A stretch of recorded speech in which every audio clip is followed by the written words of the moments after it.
Not really. A figure wrapped in tattered black robes gliding across the village green. No feet touched the earth. No face showed beneath the hood. Just a long, pale hand clutching a whistle pressed to unseen lips. They say England's countryside holds secrets. Quiet ones. Secrets buried in fog and heather in the old stone walls and empty lanes. But no one talks about the village of Grindle Hollow anymore. Not since the whistle returned. I was 17 when I fled that place. Now in my 60s, I still hear it sometimes, high-pitched, distant, and cold as death. I'm the only one left who remembers. The only one who lived. Grindle Hollow sat at the end of a narrow road, lost in the hills of Northumberland, surrounded by thick woods and ancient ruins. No trains reached it. No tourists ever came. It wasn't even on most maps. And for good reason.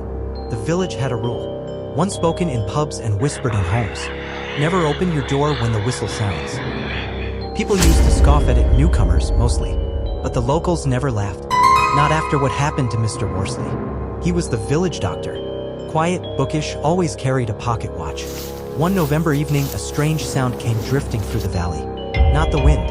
Not a bird. A long, hollow whistle, like someone blowing through bone. Old Mr. Worsley stepped out to check if a child was in trouble.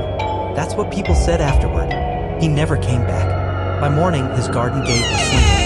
His kettle had boiled dry. But there was no sign of him. Not a footprint. Not a sound. We searched. The woods. The hills. The stream by the stones. Nothing. The villagers said little. But from then on, every time that whistle blew, no one opened their door. Over the years, others went missing the same way. There was Claire Morley, the schoolteacher. Heard the whistle during a winter storm and thought she saw someone outside. Her door was ajar by dawn. Fire still burning. Her diary opened to a half-written sentence. Then there was Robbie Dunn, just 8 years old, vanished during a summer festival. The whistle had sounded just as the fireworks ended. He'd run off to look for his dog. Only the dog came back, soaked and shivering. And so it went year after year. No one ever returned. No bodies. No clues.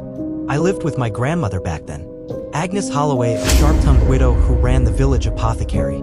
She knew more about the old stories than anyone. One night, when I was 15, the whistle came again. It was louder than usual. A sharp, slicing note that echoed through the moorland like it was alive. I couldn't sleep. I kept thinking I heard my mother's voice outside the window. But she'd been gone for years. I crept toward the door.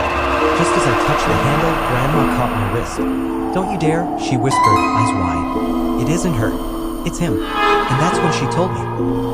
Long before Grindle Hollow was a village, before the chapel was built, these hills belonged to a man called the Whistler, a figure from the old pagan times.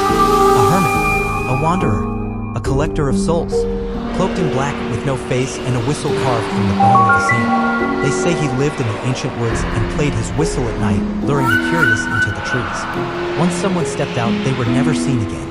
The villagers of old had performed a ritual binding his spirit to a ring of standing stones deep in the forest.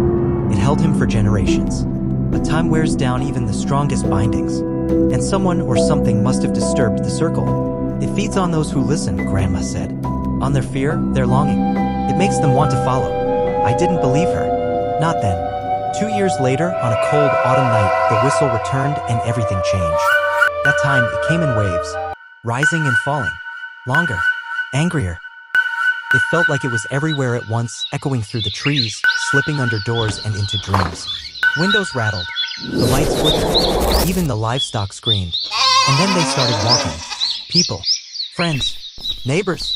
One by one, stepping out into the street like sleepwalkers, eyes empty, faces blank. Like they were being summoned. I watched through a crack in the curtain as they drifted toward the woods. Silent. Entranced. Their feet made no sound on the gravel. I wanted to run. To scream. But I was frozen. Agnes was praying in the corner, rocking back and forth. She'd drawn chalk symbols on the floor. Burned lavender and rowan. But the whistle still came. And then he appeared. Not a man. Not really. A figure wrapped in tattered black robes gliding across the village green. No feet touched the earth. No face showed beneath the hood. Just a long, pale hand clutching a whistle pressed to unseen lips. He turned slowly and pointed at our house. The lights went out. I don't remember what happened next. I woke up at dawn alone. The house was silent. The symbols were smudged. The front door stood open. Agnes was gone. The village was nearly empty. Only a few remained, those who hadn't heard the whistle or had locked themselves in tight. But something had changed.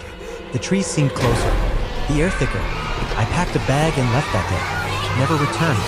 I tried to tell people, police, journalists, anyone who would listen. No one believed me. They called it trauma, delusion, fairy tales. Until last spring. A group of hikers went missing in the Grindle Hollow area. No foul play suspected. Their tents were untouched. Campfire still warm.